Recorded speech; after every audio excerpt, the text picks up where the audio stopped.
Good morning दोस्तों। कल तक हम लोगों ने पढ़ा कि परपोषण कितने प्रकार के होते हैं, परजीवी, मृतजीवी, प्राणी संपोषण। तो हम लोग पढ़ क्या रहे थे? प्राणी संपोषण।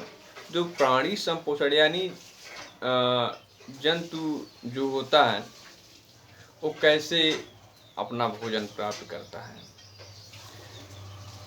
अब बात ये उठता है कि प्राणी तो बहुत बड़े भी हैं और छोटे भी हैं। सबसे छोटा क्या है? प्रोटोजोवन। क्या है? प्रोटोजोवन। तो प्रोटोजोवन क्या है? अति सूक्ष्म है, जबकि है क्या? प्राणी हमको दिखाई नहीं देते। इसलिए हमको ये भी जानना पड़ेगा कि उनमें पाचन कैसे होता है। यानी प्रोटिस्टा जगत के अंतर्गत आप लोग प्रोटिस्टा जगत 9th क्लास में पढ़े होंगे। प्रोटिस्टा में पाया जाता है प्रोटोजोआ।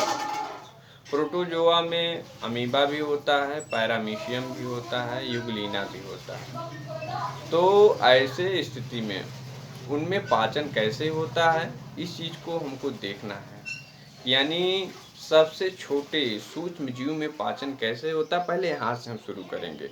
तो जो पाचन का चरण होता है बच्चों, पाचन का चरण कितना होता है? पहले भोजन कोई भी ग्रहण करेगा उसे हम क्या कहेंगे? अंतः ग्रहण कहेंगे। क्या कहेंगे? अंतः ग्रहण कहेंगे। उसके बाद क्या होगा? भोजन को अंदर हम ले लिए तो क्या होगा? पाचन होगा। क्या होगा? पाचन होगा। तो पाचन के बाद क्या होगा? पाचन के बाद क्या होगा? अवशोषण होगा। क्या होगा? चरण याद रखिएगा। पहले अंतःग्रहण, फिर पाचन, फिर अवशोषण, फिर स्वांगीकरण, फिर बहिक्षेपण। यानी 5 चरण होते हैं, चाहे सूक्ष्म हो चाहे विशालकाय हो। कितने चरण होते हैं? 5। पांचों चरण को आप याद रखिएगा, अभी हम चर्चा करते हैं। यानी कि पांचों चरण कौन कौन से हो गए? अंतःग्रहण, पाचन, अवशोषण, स्वांगीकरण तथा बहिक्षेपण। आप लोग को याद रखना पड़ेगा। ये क्या है? चरण हैं। चाहे सूक्ष्म जीव हो चाहे विशालकाय जीव जंतु, सब में कितने चरण पाए जाते हैं? 5 चरण पाए जाते हैं। अब बात आती है कि अमीबा की। सूक्ष्म से लेते हैं, सबसे पहले अमीबा की शुरुआत करते हैं।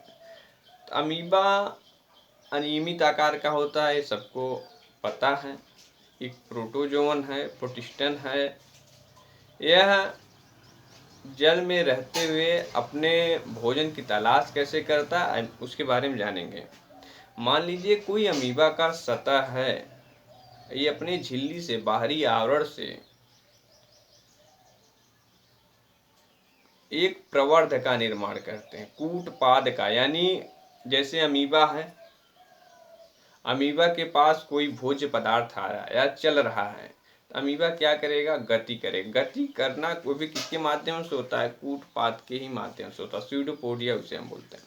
तो अमीबा गति करेगा, अपने ही बॉडी में, अपने ही बॉडी सरफेस से क्या करेगा? अंगुली जैसी प्रवर्ध का निर्माण करेगा। क्या करेगा? अंगुली जैसी प्रवर्ध का निर्माण करेगा और अपने संरचना में, कहने का मतलब परिवर्तन करेगा, और भोजन को क्या करेगा? अपने तरफ खींचेगा। पहले ऐसे करेगा, फिर जब भोजन इसके पास आ जाएंगे तो भोजन को ऐसे पकड़ लेगा और विशेष प्रकार के रिक्तिका का निर्माण करके भोजन को उसमें रखेगा। यानी इसको हम कहते हैं अंतःग्रहण। क्या कहते हैं? अंतःग्रहण। यानी यहाँ देखिए, अमीबा कोश की सतह से अंगुली जैसी अस्थायी, एक चीज और ध्यान रहे, ये अस्थायी है। हमेशा केवल भोजन के लिए, गति करने के लिए ऐसा परिवर्तन उसमें होता है, बाकी सेम परिवर्तन उसका फिर पुनः स्थापित हो जाता है।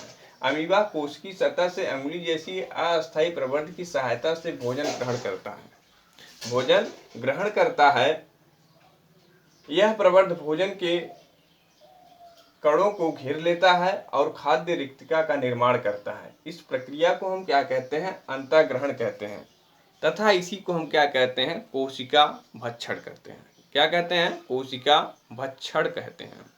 थोड़ा सा ध्यान रहे कि अमीबा में जो अंतःग्रहण कैसे होता है, प्रवर्ध के माध्यम से होता है, कूटपाद के माध्यम से होता है, जो अंगुली जैसी प्रवर्ध का निर्माण करते हैं और भोज्य पदार्थ को, खाद्य पदार्थ को उन अंगुली जैसे प्रवर्ध में क्या करते हैं, अंदर बंद कर लेते हैं, अंदर खाद्य रिक्तिका में निर्माण करके उस भोजन को रख देते हैं।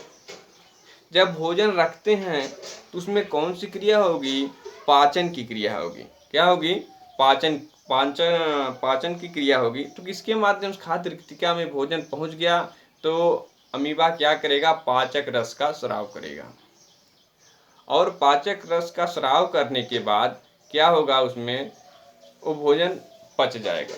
जब भोजन पच गया, कहने का मतलब जो उसके पोषक तत्व थे उसको भी अब कहीं जाने की आवश्यकता है। तो भोजन पचा, भोजन पचने के बाद कौन सा चरण आता है, हमारा आता है अवशोषण। कौन सा चरण आता है, अवशोषण, यानी भोजन का अंतःग्रहण हुआ। फिर उसके बाद भोजन कैसे पचा, पाचक रस के माध्यम से पचा, और जब पाचक रस पच गया तो फिर उसके बाद जो उसके पोषक तत्व था उसका क्या हो जाएगा, अवशोषण हो जाएगा। क्या हो जाएगा, अवशोषण।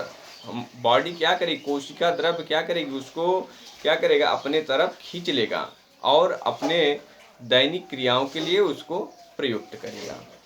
अरे भाई, कोई भोजन करता किस लिए, शक्ति प्रदान करने के लिए, कार्य करने के लिए, या अपना जीवन चलाने के लिए। तो अवशोषण हो गया। अवशोषण होने के बाद शरीर के, अवशोषण का मतलब होता है पाचन के बाद जो पोषक तत्व थे उनको निकालना और शरीर में प्रवेश कराना। क्या हो गया, अवशोषण हो गया।